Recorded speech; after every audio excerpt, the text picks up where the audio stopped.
We had some evidence that some trace of virus could be not only present in the cancer itself, in tumor cells, but also in the blood, or especially in the blood lymphocytes.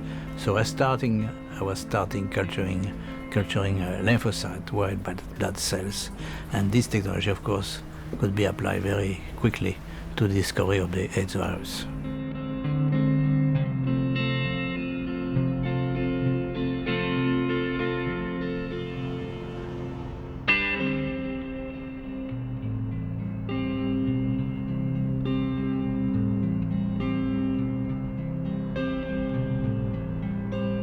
Professor Montagnier, at the beginning of your career, you were very much involved in oncology. There was any specific reason or persons that triggered your interest in this area? Well, probably when I was very young, I was moved by the death of my grandfather, which died of cancer, a long-lasting, very painful cancer.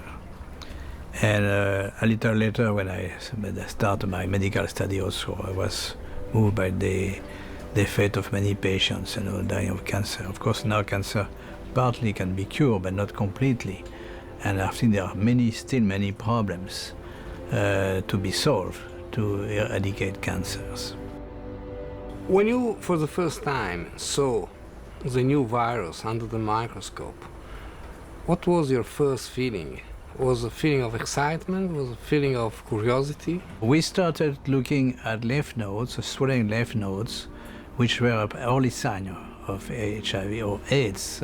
And the excitement came when we discovered that this virus was quite new. It was not related to the other already known human viruses, retroviruses.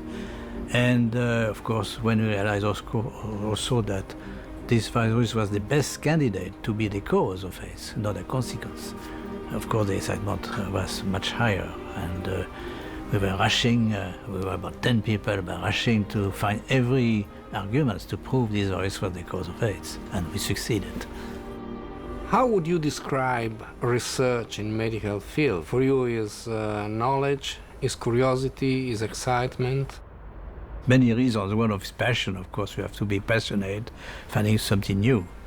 And the second motivation, of course, in biology and medicine is that we can save the life of people.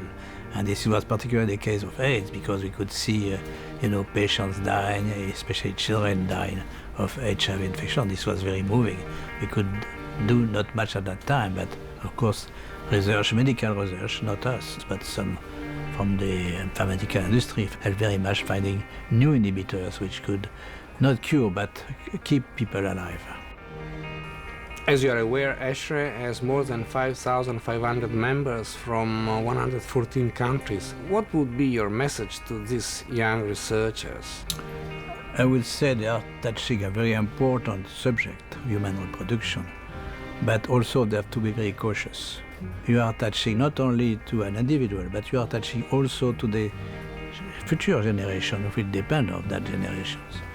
So we have to realize that our genome, human DNA, has acquired during billions of years, many important genes or sequences. And we should not manipulate them without thinking several times. You reached the highest level of knowledge in your field as a researcher, as a doctor. Why you are still working so hard? Well, it's like climbing on a mountain. You see from the top, you see another mountain, and so higher, and so on. So my work is not finished. If you take the example of AIDS, we cannot be happy with the AIDS situation in the world, especially in the South, especially in Africa. And our foundation is still trying to promote, in connection with UNESCO and some colleagues, to promote the research on AIDS, trying to find a vaccine, but also trying to find a cure. We have no cure for AIDS.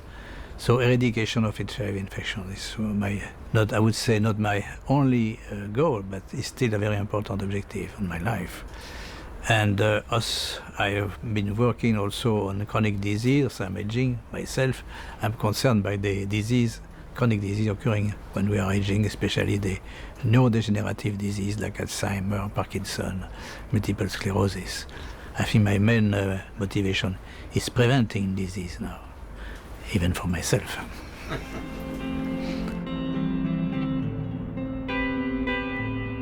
Professor Montagnier, thank you very much. And on behalf of the European Society of Human Reproduction and Embryology, and on behalf of all our members, it's a pleasure for me to give you the honorary membership of our society. Thank you very much. I'm glad not to be with you in your meeting. I wish you the best for you and all the members, all the participants. And also, it's not exactly my field. I will keep this plate. That's a very good memory of your visit, and I will put it in a good place in my office. Thank you very much again. Thank you. Thank you.